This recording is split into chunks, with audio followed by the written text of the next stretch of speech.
Hi everyone, and welcome to another Teach to London episode. My name's Pav. I'm an FY3 doctor working in O&G and emergency on the Central Coast in Australia, and this time we're going to be talking about gestational trophoblastic disease. So what the talk's going to entail is a quick definition of background, how this condition presents, how you go about managing and diagnosing it, as well as what you do with follow-up for these patients before touching on GTN and finishing off with some SBAs. Now, gestational trophoblastic disease forms a group of disorders arising from a failure of development of normal pregnancy that results in tumours of placental tissue.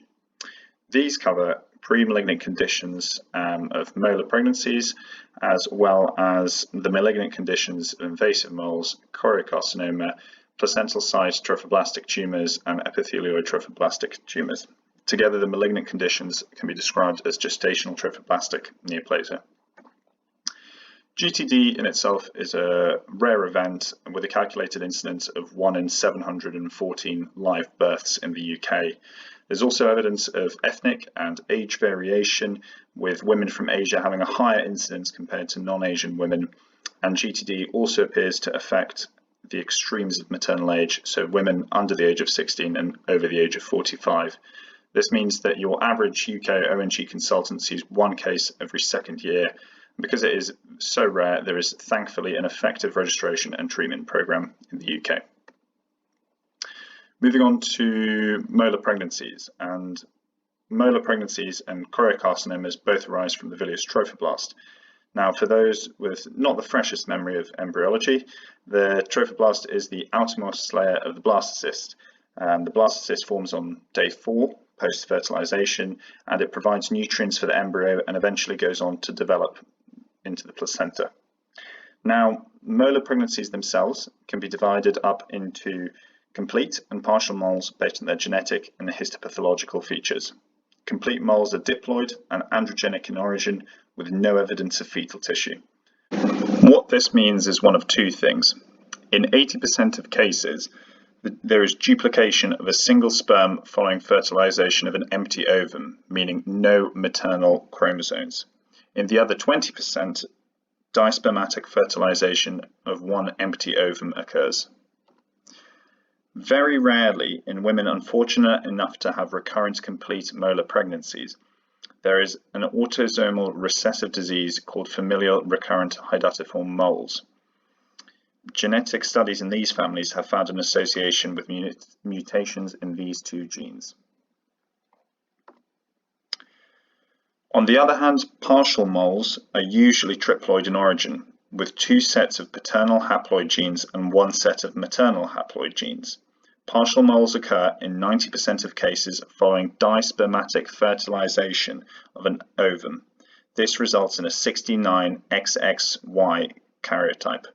The remaining 10% of partial moles represent tetraploid or mosaic conceptions. In a partial mole, there is usually evidence of a fetus or fetal red blood cells. So how do these patients present?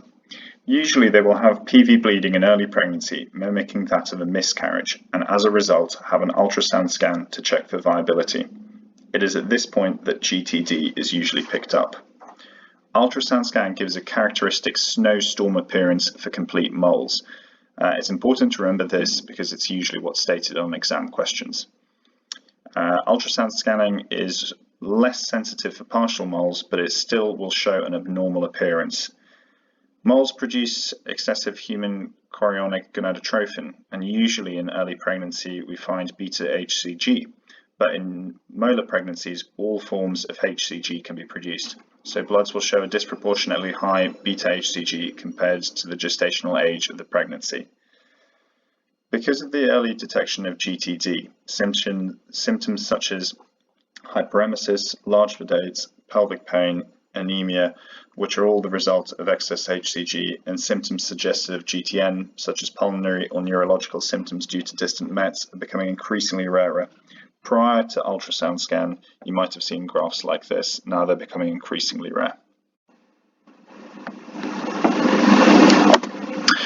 In terms of Management and diagnosis. Dilatation with suction and curettage under ultrasound guidance is the gold standard of treatment.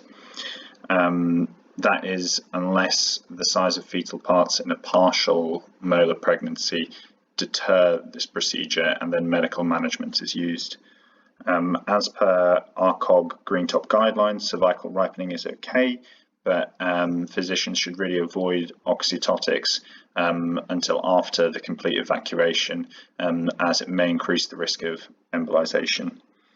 Bloods to do at the time included baseline quantitative serum beta HCG, full blood count, and group and hold, and this is because molar pregnancies are known to hemorrhage heavily, and so a senior surgeon should be either doing or supervising the evacuation. Definitive diagnosis is only made by histological examination of the products of conception.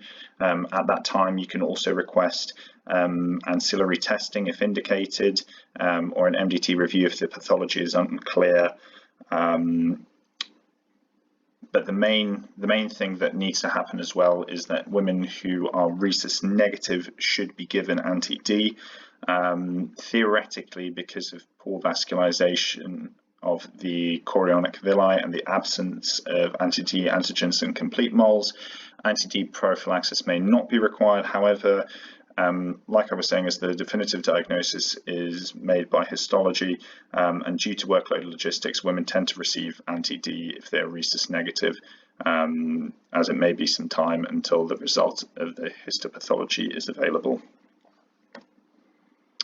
Now, what happens with twins? In the situation where a twin pregnancy occurs, when there is one viable fetus and the other pregnancy is molar, the woman has to be counselled about the increased risk of perinatal morbidity and the potential outcome for GTN, as well as seeking advice from the regional fetal medicine unit and the relevant trophoblastic screening centre. The outcome for a normal pregnancy with a coexisting complete mole is poor, with approximately a 25% chance of achieving a live birth. And there's also the increased risk of early fetal loss, premature delivery, and preeclampsia, with rates as high as 20% reported.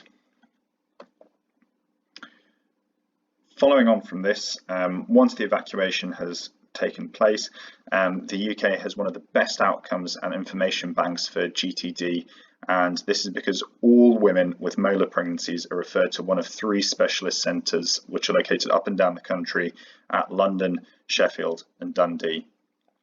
The programme has achieved really impressive results with a high cure rate of 98 to 100% and low chemotherapy rate of just 5 to 8%. Follow-up is now becoming more increasingly individualised, and each woman is followed for a minimum of 6 months, with serial HCG measurements in both urine and serum samples provided.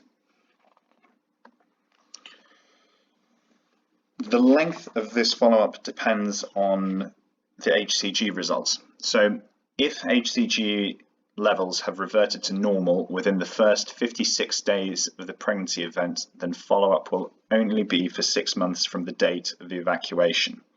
Whereas if the levels don't return back to normal, then the follow-up is for 6 months from the normalization of the HCG level. This means that women with GTD should be advised to use barrier methods of contraception until their levels return to normal. These include condoms, female diaphragm, and the infamous female condom. Once levels have normalized, the combined oral contraceptive pill can be used. However, if the oral contraception had been started before the diagnosis of GTD was made, then the woman should be advised to remain on this, but she should also be advised that there is a potential but low increased risk of developing GTN. Intrauterine contraceptive devices such as the Mirena or copper coil should not be used until levels are reduced to normal due to the increased risk of uterine perforation. Now, women who've had one molar pregnancy, the chance of a second complete or partial mole is 1 to 2%, whereas the risk of a third molar pregnancy increases substantially to 15 to 20%, and this is not decrease by changing partner, indicating a genetic component. All women should notify the screening centre at the end of any future pregnancy, whatever the outcome of the pregnancy may be. And HCG levels are measured 6 to 8 weeks after the end of that pregnancy to exclude disease reoccurrence.